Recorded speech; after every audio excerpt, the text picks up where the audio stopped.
Hello, welcome back to Simon's Rants. I'm Simon, and today I'm giving my picks and predictions for the 2024 Oscars.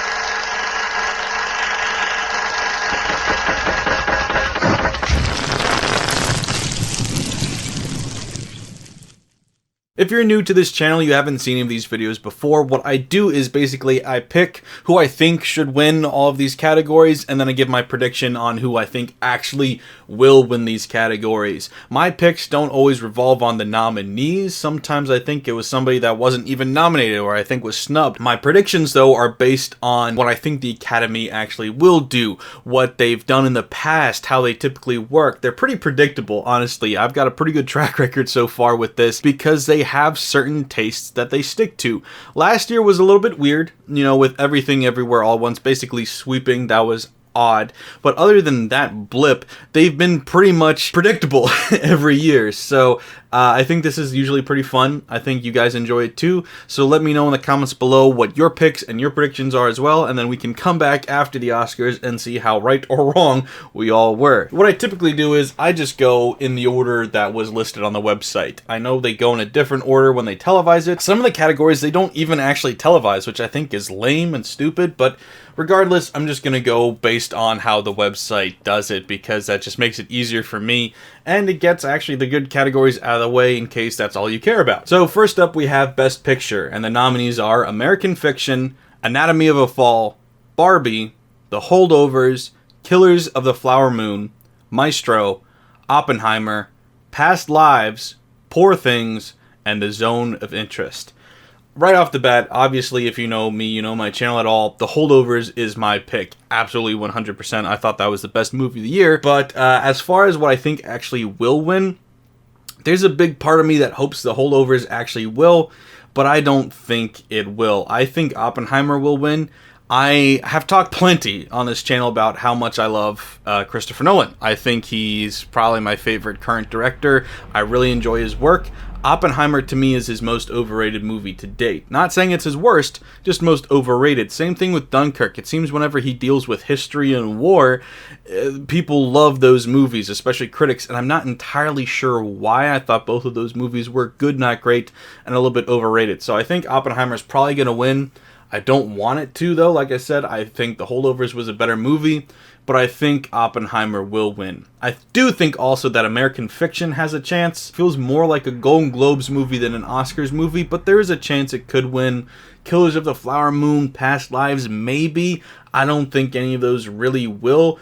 Barbie definitely won't. Poor Things definitely won't. Maestro better not. I really don't think it will. I think pretty much everybody can tell it's Oscar bait, so it probably won't win anything, except for maybe makeup. We'll get to that later. But yeah, I think Oppenheimer will win. Maybe, like I said, maybe American Fiction or The Holdovers, maybe one of those, but probably not. It probably will be Oppenheimer. So next up, we've got Best Actor, and the nominees are Bradley Cooper for Maestro, Coleman Domingo for Rustin, Paul Giamatti for The Holdovers, Cillian Murphy for Oppenheimer, and Jeffrey Wright for American Fiction. Nicolas Cage for Dreams and Arrows should have been nominated. I also think Joaquin Phoenix for Beau is Afraid should have been nominated. I get why that movie didn't get nominated for anything. It's a very weird movie, not the Oscars, not the Academy Awards. They wouldn't touch something like that, I get it.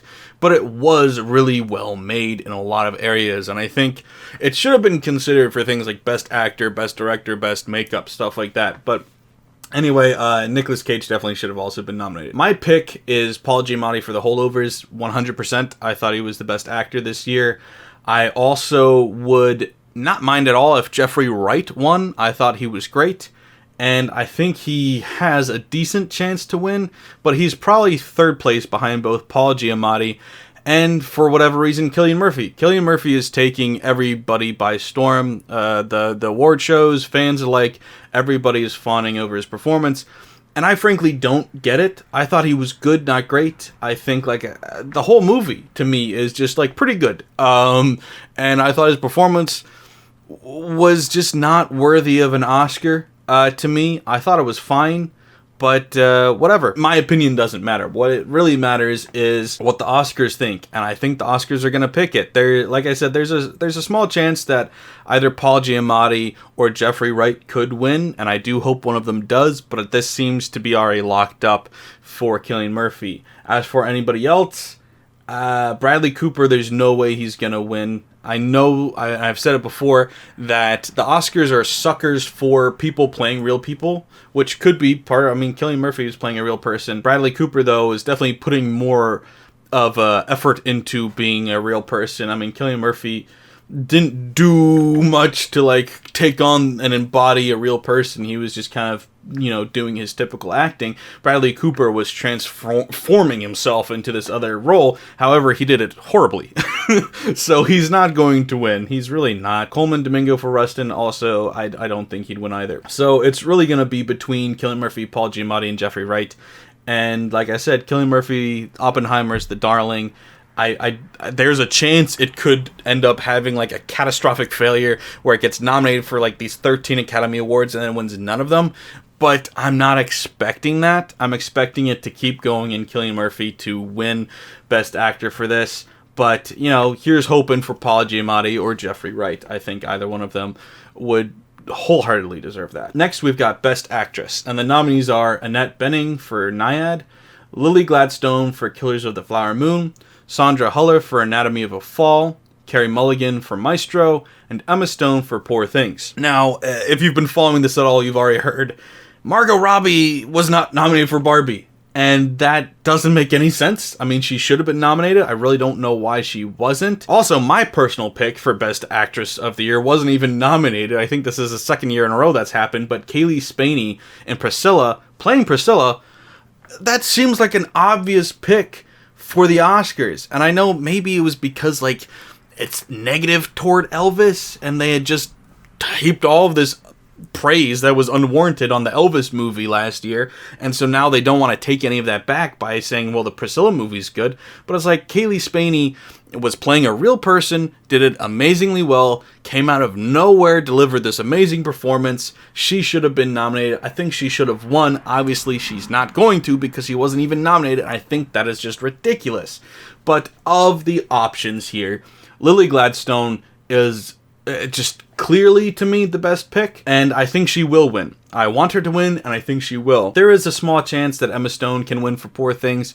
I thought she delivered a very, very good performance in that movie. I don't think it was as good as Lily Gladstone. I thought Lily Gladstone's performance was nuanced and layered and just so well done, and much more of an Oscar performance as well.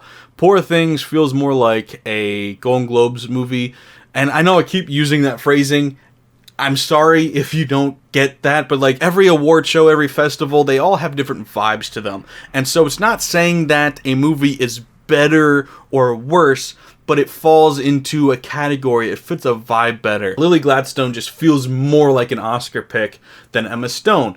Poor Things in general feels like a Golden Globes movie, not so much an Oscars movie. And that could be wrong. We could be sensing a shift here based on Everything Everywhere All at Once last year, but to me, I'm going to stick with kind of the tradition of the Oscars and go with something a little bit more like they usually do, kind of ignoring last year a little bit and sticking with Lily Gladstone. But I wouldn't be entirely shocked either if Emma Stone does win. The only person I would really be shocked is if Carey Mulligan wins, once again for Maestro. She was not good in that movie. That movie is garbage.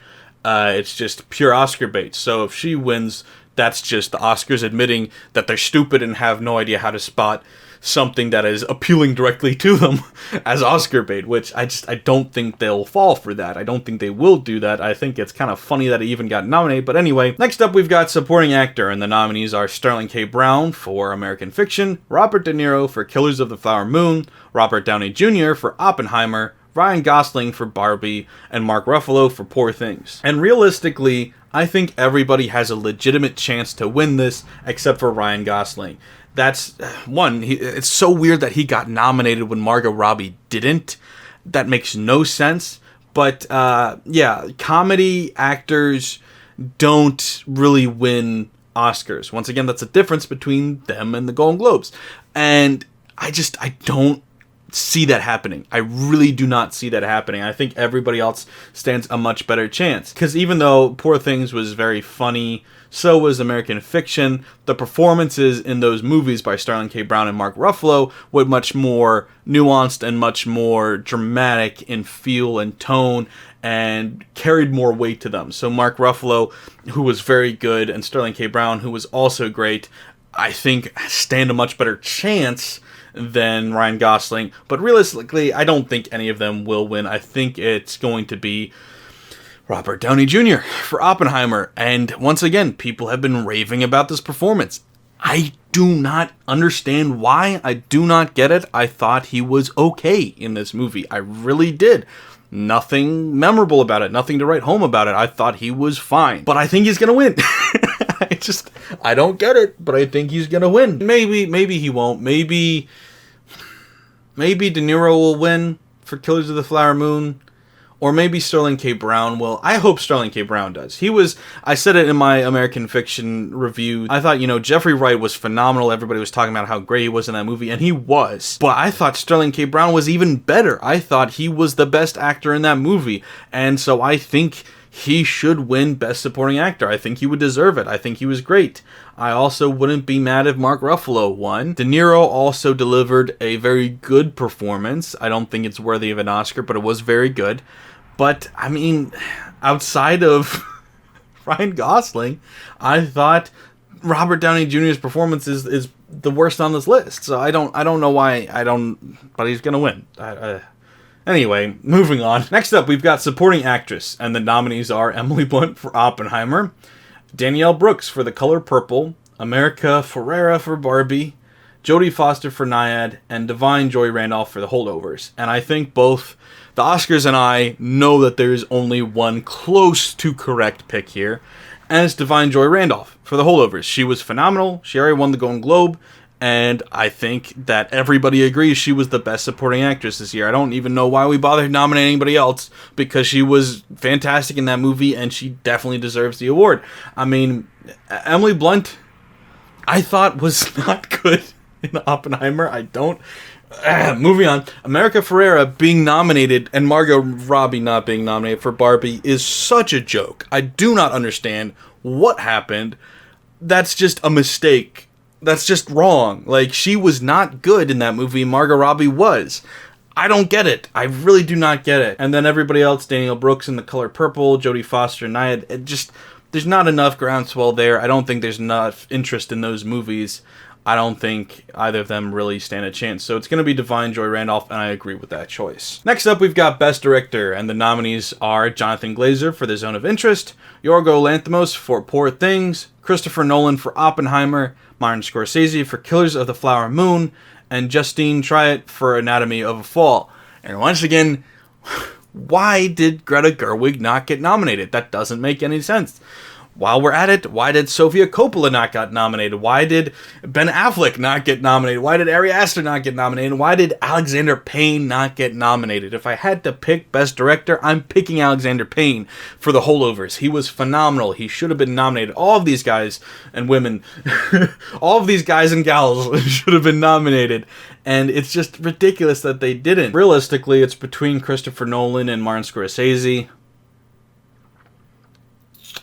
I would pick Scorsese over Nolan, but I think Nolan's going to win. It's a hard pick. None of these directors really stand out. And like I said, Oppenheimer is the darling of this year's awards, and I don't know particularly why, but I think Nolan's going to win. He'll get his first Oscar, and, good for him. He's deserved one for a while. Even if not for this movie, he deserves one, so we'll give it to him, and I think that'll be fine. Also, Martin Scorsese is overdue. He got one. He deserves his second one, so I wouldn't be mad at all if he got one. Also, Killers of the Flower Moon was a very well-directed movie, so I would love to see him get one. Next up, we have International Feature Film, and the nominees are Io Capitano, Perfect Days, Society of the Snow, The Teacher's Lounge, and The Zone of Interest. Now, France is stupid because Anatomy of a Fall was nominated for Best Feature Film, and it's a foreign film. But France did not submit it for consideration for Best Foreign Film. And if you are a foreign film and you're being considered for Best Feature Film, you're a shoo-in, you're just a lock to win Best Foreign Film. It's just obvious. You're already in the shortlist for Best Movies, and then you get rid of all of the other ones, you're gonna win. Now, The Zone of Interest is also a foreign film that was nominated for Best Feature, so it would have been between the two. But France went ahead and submitted a different movie because I guess they're just... This happens every once in a while, where a country is so arrogant about their film that they think, oh, well, it's gonna win Best Feature, so we don't have to bother with the foreign category. We'll submit a different movie there, and it'll be fine. Like, that happened, I think, with RRR last year or something, where it's like, that wasn't in any universe gonna win Best Feature, but they thought it would for some reason. Don't think it even got nominated, maybe it did, but it would have had a chance at the Best Foreign Feature. Now, Anatomy of a Fall isn't gonna win Best Feature, but it would have had a 50-50 shot at Best Foreign Film. Instead now, The Zone of Interest is gonna run away with it, because once again, it was nominated for Best Feature, and it has no competition now, because Anatomy of a Fall did not submit for foreign feature. So the UK wins over France there because of poor marketing. It's just silly. It's silly. Next, we have animated feature film, and the nominees are The Boy and the Heron, Elemental, Nimona, Robot Dreams, and Spider-Man Across the Spider-Verse. Now, I know Elemental didn't get a whole lot of attention. People kind of brushed over it. I thought it was really cute. I really enjoyed it. I thought it was a good family film. Now, I know The Boy and the Heron, that's, adult animation. It's made for an older audience, and it's, anime, and it's like, yes, more sophisticated. I don't care. I liked Elemental. I thought it was a better movie. That would be my pick. However, I think The Boy and the Heron's gonna win. The Boy and the Heron seems more like the Oscar pick. Like I said, Elemental, kind of, people just brush it off and was like, yeah, it's cute, but whatever. I thought it was better than that. I thought it was more than just cute. I thought it was actually pretty good. And I'm not a huge fan of anime, so that's why I would pick it, but I understand that it is very popular and much more of an Oscar-style pick, so I think that The Boy and the Heron will win. Next up, we have Adapted Screenplay, and the nominees are American Fiction, Barbie, Oppenheimer, Poor Things, and The Zone of Interest. And I have to ask, why was Killers of the Flower Moon not nominated? That was adapted from a book. That was brilliantly written.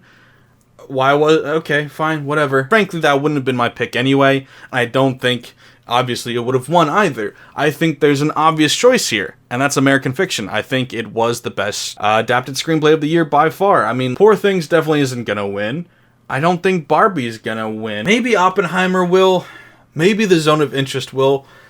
I don't know. To me, American Fiction seems like the obvious pick here. And maybe I'm just letting my bias get in the way because I liked it so much. But I'm going to say American Fiction, both for my prediction and my personal pick. Could be wrong on that one. Not really confident on that one, but that's what I'm going to say. I don't know, man. Maybe Barbie will win. I don't know. Next up, we have Original Screenplay, and the nominees are Anatomy of a Fall, The Holdovers, Maestro, May December, and Past Lives. And I'm going to throw out Dream Scenario. I think it was a very original script, very interesting concept. Once again, I get more of a Golden Globe style movie, but it should have been nominated. I really, really liked that script, really enjoyed that idea, that story, that concept was great. But yeah, didn't get nominated. So the one that sticks out the most is Maestro, but not in a good way. Maestro's not gonna win. It's a bad script. So Past Lives stands a really good chance of winning. Anatomy of a Fall does too. The Holdovers is my pick. That's easy for me to decide. Who I think is going to actually win though? That's tough. I would love to see The Holdovers win. Part of me thinks they will win. But I think my official prediction is Anatomy of a Fall. It is a toss-up between those two. And you know what? I'll throw in Past Lives as well. All three of those scripts, really, really well written. Really, for some reason, best screenplay, both categories this year, are the ones that I feel least confident in. Normally, I feel fairly confident in most of my picks. But for whatever reason, I don't know. I'm not confident in screenplay this year. Next up, we have visual special effects, and the nominees are The Creator, Godzilla -1, Guardians of the Galaxy Volume 3, Mission Impossible Dead Reckoning Part 1, and Napoleon. And once again, I feel like there's not an obvious pick here. Mission Impossible, I remember thinking the effects looked bad. Same thing with Guardians of the Galaxy Volume 3. At times, I thought the effects looked bad. So I don't think either one of them will win. I don't think Napoleon will either. I think it's probably between the creator and Godzilla minus one. I didn't see Godzilla minus one. I wasn't really interested. But from everything I've seen and heard about the movie, the effects seem really good. And the creator, the effects were the only good thing about the movie. So I think it's kind of a toss-up between the two. Because I haven't seen Godzilla, I have to personally pick the creator because I thought the effects were phenomenal. And it's a toss-up between who I think will actually win. Man, screw it. I'll go with the creator as well. I don't know enough about Godzilla minus one. Like I said, heard lots of great things, but I haven't personally seen it, so I can't really stake a claim there. Like, it looks really good, and maybe it will end up winning, but I just don't know enough, so I'm going to stick with the creator for both my pick and prediction as well. Next up, we have Best Original Score, and the nominees are American Fiction, Indiana Jones and the Dial of Destiny, Killers of the Flower Moon, Oppenheimer, and Poor Things. And for once, I loved this about Oppenheimer. I thought the score in Oppenheimer was very, very good. I think it's probably my favorite score of the year. I think it is. I can't remember one I liked more, so I think the Oscars will agree with me and give the Oscar to Oppenheimer. I think it deserves that, and I will be okay with it winning that. I do, however, think that both Poor Things and Killers of the Flower Moon had very good scores as well. Indiana Jones and the Dial of Destiny, I know, is John Williams, so you kind of just, like, give it the Oscar nom just because it's John Williams. But beyond, like, the Indiana Jones theme, I don't remember anything about that score. I don't remember the score in American Fiction at all. It didn't stick out to me at all, so it's probably not going to win if I don't even remember it. And then Poor Things, I remember being very unique, very weird, very quirky, and I liked that. But that's not really an Oscars pick. It's good, but weird. And the Oscars don't like weird so much, usually. So, Killers of the Flower Moon, I thought was very creative, using distinct sounds from that time and area. But I think Oppenheimer was just more memorable and more big. And I think so the Oscars will probably give it to Oppenheimer. But I wouldn't be surprised if it went to Killers of the Flower Moon. And I wouldn't be disappointed if it went to Poor Things. But I think Oppenheimer is going to win. Next up, we have Best Original Song. And the nominees are It Never Went Away from American Symphony by Jon Batiste and Dan Wilson, I'm Just Ken from Barbie by Mark Ronson, Andrew Wyatt and Ryan Gosling, What Was I Made For from Barbie by Billie Eilish and Phineas, The Fire Inside from Flamin' Hot by Diane Warren, and A Song for My People, I'm not sure how to pronounce that first word, so I'm not going to, from Killers of the Flower Moon by Scott George. And I think, to me, this feels obvious. And maybe I'm speaking out of naivete, but What Was I Made For from Barbie by Billie Eilish just feels like an Oscar song. And I know Billie Eilish already won an Oscar, and last year when I used that as a reason for why Lady Gaga would win again, I ended up being wrong. So maybe I'm wrong again, and I'm a little bit nervous about that. But to me, What Was I Made For was by far the most hyped up, the most talked about soundtrack song of the year. Best Original Song by far. So it seems like the obvious pick, but maybe I'm wrong. Maybe I'm missing something here. But What Was I Made For was both a great song in my opinion, and just seems like the obvious choice here. I think it really could go any way except for I'm Just Ken. There's no way that's going to win the Oscar. It feels like kind of a joke that it got nominated. I'm not sure why it did, but it did. So hey, it's here. That's awesome. It's not going to win. Next up, we have Cinematography, and the nominees are El Conde, Killers of the Flower Moon, Maestro, Oppenheimer, and Poor Things. Poor Things, I think, was the most unique looking movie, and that's something that I enjoy. I don't know that that's the Oscar pick, though. For me, I like it, and I would pick Poor Things as the Oscar winner because, I mean, I didn't say El Conde, to be fair. Killers of the Flower Moon, cinematography was good. Oppenheimer, it was fine. Maestro, I don't know. There's a couple of cool shots. I don't know. None of it stuck out to me. Poor Things was memorable. It was interesting. They did so much weird, quirky stuff with, like, you know, the fisheye lenses, and just the weird imagery was so fascinating to me. And I know not all of that was cinematography, but it was definitely the most memorable looking movie of the year to me. So to me, I have to go with Poor Things. Even though I didn't love the movie, I thought it looked amazing. That was the best thing about it. This is gonna sound kind of stupid, but I think it's real. I think the Academy Awards shy away from giving awards to movies that are made by streaming platforms. So I just checked. Oppenheimer was made by Universal. Killers of the Flower Moon was made by Apple and Paramount, but Apple. Maestro was made by Netflix. Poor Things, Searchlight Pictures, and El Conde, Netflix. So to me, Oppenheimer will probably win then, because they're not going to give it to a Netflix movie, and they're probably not going to give it to an Apple Paramount movie either. So Killers of the Flower Moon and Oppenheimer to me are kind of like neck and neck as far as which one will win. But the fact that it's Apple, I think the Academy's just going to go with the more traditional pick and go with Oppenheimer. And once again, thinking back on the cinematography in that movie, I don't remember anything unique or memorable about it. But I think it's going to win. I think we're just going to be loading up Oppenheimer with Oscars. And that's fine, I guess.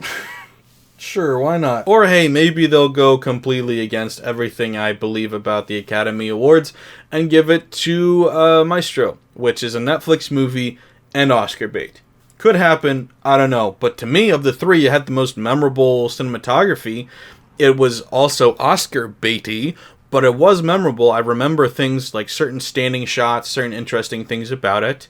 Didn't like the movie, but once again, that doesn't mean it doesn't look good, and I think Maestro looked pretty good at times. So maybe it will win. They did some black and white stuff. So did Oppenheimer. So yeah, I don't know. I think Oppenheimer will win. I guess. I don't know. Next up, we have costume design, and the nominees are Barbie, Killers of the Flower Moon, Napoleon, Oppenheimer, and Poor Things. Now, it's interesting because the Oscars love period pieces when it comes to costume design. For whatever reason, if it looks old, if it feels old, the Oscars love it as far as costume design. The problem here is Killers of the Flower Moon, period piece. Napoleon, period piece. Oppenheimer, period piece. Poor Things, not a period piece, but looks like one. And Barbie also just has some very creative costume designs that look great. So I have no idea what they're gonna pick. Okay, well, maybe Oppenheimer, but none of the costuming in that was remarkable at all. So then I go to Killers of the Flower Moon because there was a little bit more creativity there. But then, was it creative enough? I don't know. Napoleon was definitely kind of extravagant and stuff, but the movie wasn't very good. So will they actually give it the Oscar? I don't know. I have no idea. My pick, Poor Things or Barbie. I'll go with Poor Things for my pick. And as far as what I think will win, man, screw it. I guess I'll go Poor Things. I don't know. I feel so defeated. Last year I was so confident, and now I'm like, man, I don't feel confident in anything. Hopefully I'm right. Who knows? Next up, we have film editing, and the nominees are Anatomy of a Fall, The Holdovers, Killers of the Flower Moon, Oppenheimer, and Poor Things. Now, I think automatically Killers of the Flower Moon and Oppenheimer shouldn't win because they're both 3+ hours. So you didn't edit enough. Now, I think the argument that could be made is if the movie is 3+ hours but doesn't feel that long, it feels fast-paced, energetic, and interesting the whole time, then that's actually fantastic editing. And I agree with that idea. But I don't think, it's memorable enough. I don't think that there's any editing in there that is like Oscar-grabbing.